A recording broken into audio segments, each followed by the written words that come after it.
You're listening to Mornings with Pat Kreitlow on WRCE. I'm Bo Henricks, and here's what's going on in Richland Center this morning.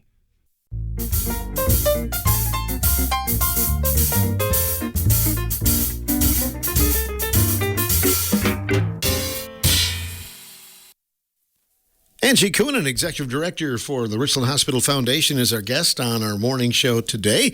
Angie, we're getting toward the end of the year. It doesn't seem possible, does it? I know. It's December already, mid-December. So, yep, end of the year, and this is when the foundation is our busiest, is our end of the year campaign for tax deductions and help rural healthcare and keep our Richland Hospital and clinics right where we're at. So that's really important that we have community support. So I'm here today to talk about some of the ways community can support us so we can keep healthcare here and local. Talk a little bit about what the foundation does and its role with the hospital, if you would. Sure. So we're a separate nonprofit organization, and our mission is to support the Richland Hospital and clinics, meaning programs that come up through scholarship, through patient needs, through equipment needs. But 100% of the donations that we receive to the foundation stays right here locally and goes towards the Richland Hospital and clinics needs and what they may have. So we're separate, and the reason we're separate and governed by a board of directors, so 100% of the donations coming in stay right here in our community and goes towards what people want it to go towards. When they donate to the foundation, they have the opportunity to elect where they want their funds to go. And that goes right there. It doesn't pay for my salary. It doesn't pay for anything for me. I am a Richland Hospital and Clinics employee, and I'm a donation to the foundation to help us receive the goals that we have for rural healthcare and funding so that we can stay independent. It's nice to get that word out there, too, because there might be some that think that, as you just mentioned, we're helping with somebody's salary or a new doctor or something like that. That's not the case, is it? Nope. And I have an office right at the hospital and clinics that's free of charge, so I have very little overhead. The most I probably purchase is some stamps and a few pens here and there. But other than that, 100% of the donations that come in stay right at the hospital and clinics and to support the mission that they have. Well, let's talk about some of the things that you're involved in. And here, as we get toward the year end, I know you've had a tree lighting in the lobby. Could you talk about that? Yeah, so there's about 5 days left. December 20th, it'll be the last day that you're able to purchase a light bulb. We lit a tree on December 4th, and community members, hospital staff, a lot of great support from hospital staff, purchased light bulbs in honor of or in memory of a light bulb or of a care provider or community member. So if you purchase a white light bulb, that's in memory of a loved one. A red one is a living tribute to someone special that you want them to know that you're thinking of them.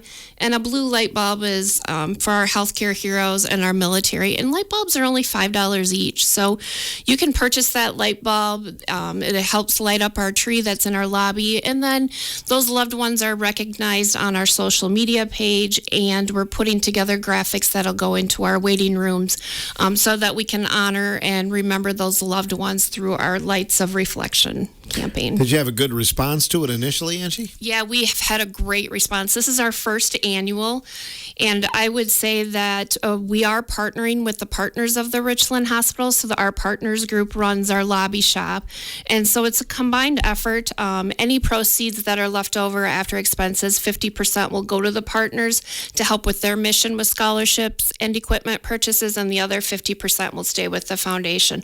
But we have had some phenomenal outreach. People from all over. I've had military personnel be recognized, loved ones in our community recognize their doctors from outside the area. It's been a really great response, and we're looking forward to making it bigger and better even next year. How long will the tree be lit? We're going to keep the tree up until after January 1st. We have had so many names to list and to honor and to remember that we're well into the first of the year with our graphics on our Facebook page honoring those individuals. And it's neat. You'll get to go on our Facebook page and you'll be able to see us do the ceremony. We did it live. Mark Jelenic, one of our board members, read all the names that we had up to that point on December 4th. And if you watch that Facebook Facebook Live that's now recorded, you'll see even a twinkle as he's saying names. So you can almost like feel your loved ones there, even if you're honoring them or trying to remember them this holiday season. So they're loved ones that maybe don't even have to be from the community. They can just be somebody that you know or somebody you're related to or whatever. Absolutely. I've had a number of employees honor their children, honor other healthcare workers outside the community, but it's a time for people just to reflect on people that have mattered in our lives that are either no longer here or with us. But we still have a few days left of that campaign. You can give me a call at the foundation office and I can do an online donation form for you, or you can find it right on the hospital website or social media. So it's pretty easy to donate a $5 bulb just in memory or honor of somebody. And we've even had some community support where we've had a few businesses purchase a full strand of lights for $125 that helped go towards that memory as well. Welsh's Ace Hardware donated, M3 Insurance Agency, just a few that have helped light our tree in the lobby this year. Speaking of first of the year, you're making plans for that New Year's baby. Could you tell us about that? We are. So on top of everything that we're doing this month, we're also collecting donations for that first baby of the year, that first community member born at the Richland Hospital and Clinics. It is our third year sponsoring this type of event, and it's super cool to see community members come together and donate to that first baby of the year born. And we never know when it'll be. We sent out a number of letters to area businesses, but we're always looking for new donations for that family. And we present that family with the basket and try to take a picture of them if they're willing to with that new community member, new baby of the year. So if there's businesses out there that would like to donate or you did not receive a letter from me, it goes right to that community member. And we've had some really, really great responses in the past and currently. If the baby is born at 11:59 on December 31st, then probably not. They're going to be right on the borderline. Oh, that's the borderline. Yeah, you never know. That's the borderline. Yeah. But it has been as late as later in the month of January. You just never know, do you? Right. No, I've heard that it's been as late as the 15th or 16th of January. But the last few years that I've been doing it, it's such a rewarding experience. It's usually that first week. Last year, we did have a baby born on January 1st. And again, community members are coming together and giving some really nice donations to that family as they get started with their new loved one and their new community member. We'll be anxious to hear who it is and how that goes. That's Absolutely. Awesome. End of the year giving, maybe you could talk a little bit about that and some goals that you have. Sure. So each year the foundation does an end of the year appeal, we call it, and that's where we ask community members for their financial support to help support the Richland Hospital and Clinics Foundation so that we can continue our mission and our mission supporting the Richland Hospital and Clinics. A few things that we did this year, we gave out over 23 scholarships totaling over $50,000 to healthcare workers, future healthcare workers within our community. So you don't necessarily have to work at the Richland Hospital and Clinics to get a scholarship, but if you're going into that healthcare field, you're in one of our service areas, we want to try to support you because you're the future of healthcare, and we need somebody even to take care of me as I age and get there. And we're always short, and we'd sure like to grow our own if possible. Our end of the year appeal also is going to help us raise funds for a new eye clinic that's going to be opening on the second floor of the Richland Hospital and Clinics. Super excited about that. The foundation has agreed to support up to $250,000 of that eye equipment, and we're still fundraising for it. We're short. I have another about $50,000 I'd like to raise to support that equipment purchase, which will be so beneficial for our community, and that's keeping healthcare here, that's supporting our own, and that's keeping us at our independence. And we do that by offering these services and being able to support from community support. And another really cool initiative we're doing is working with the mental health services in Muscadet. Our Muscadet clinic will be opening up some mental health services. We've written grants to help support that. And one of the other things we're doing is our patient project fund. I had a group of employees. Our employees are one of our biggest donors to the foundation. Out of their paychecks and this end of the year giving campaign last year, they donated a little over $38,000. And they have a say where they want their funds to go.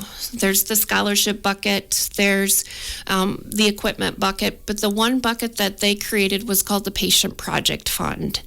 And that's a fund, again, created by our employees that said, we see a need for our patients when they're in our facility, and we want to show them a little bit extra support or care. And so this end of the year giving campaign helps support all these initiatives. And I can tell you the Patient Project Fund has been very popular. Unfortunately, we have individuals that come into our ER that have to have their clothes cut off for some reason or another, and they have no change of clothes to leave. And so through the foundation, our Patient Project Fund, we're able to put a brand new t-shirt and a brand new pair of sweatpants on those patients to get them on to their next point in their life and leave our facility with a little dignity. And we also have some patients that come in that don't have much, that need that little extra support. So the Patient Project Fund is that brand new pair of clothes, again, just to get them out the door and get them feeling with some dignity. And so that's been very popular with our employees to support. Our community is starting to step up and support that. Also, the Patient Project Fund, we have when unfortunately patients come into our facility, have to be transported sometimes emergently out of our facility, either via helicopter, ambulance to La Crosse, Madison. And so we had put together an extra little care package for those family members leaving very quickly. And it's just a nice little toiletry kit that has a toothbrush, toothpaste, hand sanitizer, a comb, things that you wouldn't think you need, but when you're running out of your house really quickly or you're leaving the hospital to follow your loved one, sometimes you don't think of yourself, and we want to think of you as you help your loved one on to their next part of their care. And then finally, we have our sympathy care package. And so unfortunately, patients do pass away at our facility, and our care providers are so compassionate and so warm, and they just want to show that extra support. So there's a nice card that goes to the family with a pin and a poem, and it again just shows that extra support we can give our family members as their loved one transitions on to the next journey in their life. Some of those areas, Angie, were they suggested by your employees? Some things that they have seen while they were on the job? Yep, absolutely. And that's where they asked their funds to go. Our employees also have the opportunity to decide who gets the scholarship. So there's a scholarship committee that looks through all the applications. Our scholarships open April 1st every year and close June 15th. And individuals have to apply each year to get scholarships, but we've given up to $2,500 a year to scholarship recipients.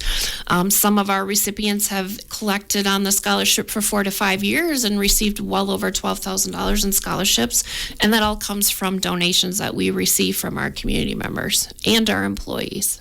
I'm curious a little bit more about the eye clinic that's coming up. Richland Hospital is going to be kind of a one-stop shop for healthcare. Could you talk about that, about the deadline and what you're looking at? I mean, that might be into business. I'm not sure when the opening is going to happen. I do know that the equipment purchase has been ordered, and I have received that bill because we did say that we were willing to fund that project. It's going to be on the second floor of the hospital and clinics. They're working on recruiting care providers as we speak. Construction, I believe, is also in the works for that facility. So once I hear from the higher ups a date when that'll be open and they'll be ready to take patients, I know that Bruce and other individuals of our facility would be happy to shout it from the rooftops because we're all excited about it.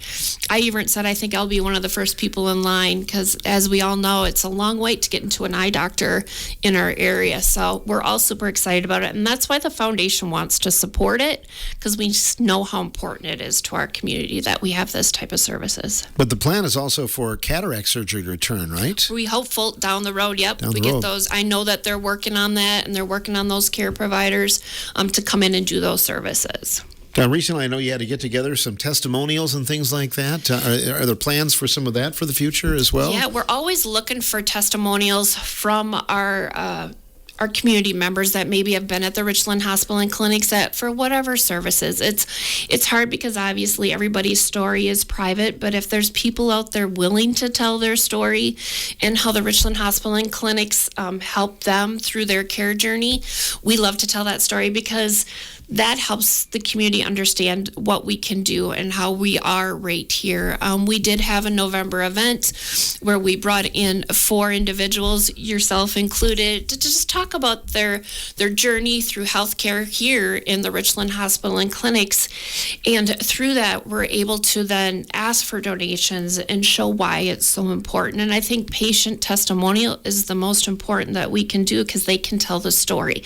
They can tell it a lot better than I can. And so it's super cool that we have patients willing to tell those stories. So we're always looking for more. So as always with anything, reach out to me at the foundation. Say, I'd like to tell my story, and we'll make sure that we get it. And again, it helps us raise funds and show the community why it's so important that we have healthcare here. Right. And I think as patients, I think everybody had the common theme, didn't feel like they were a number. You make those personal connections and things like that. So we're very fortunate to have what we have. Absolutely, and that's why the foundation is such a vital part of our community so that we can continue to keep doing these initiatives and helping support with healthcare. Another way that we've had community members support us is through their legacy giving.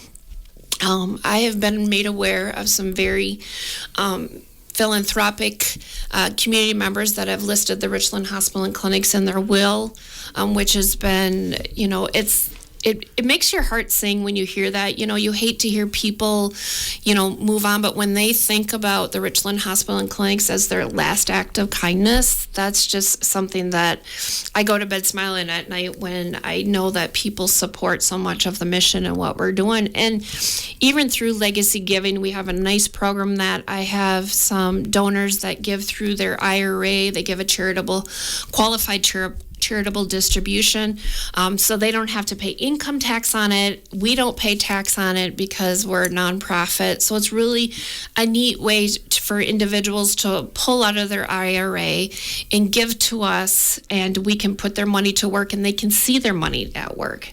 It's always cool when people give to us a legacy type donation and they have a say how that's spent.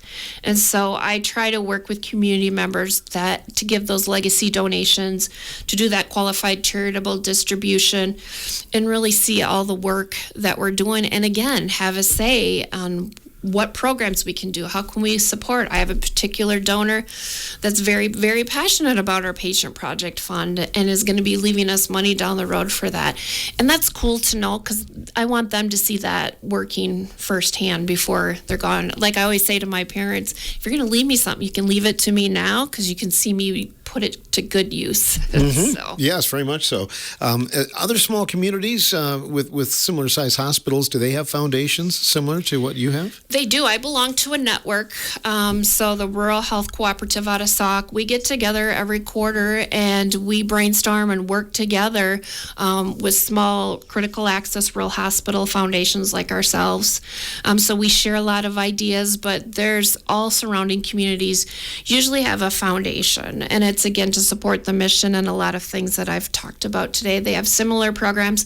The tree lighting was taken from one of those. SSM Health did a tree lighting and we copied their program, and it's a lot of idea sharing.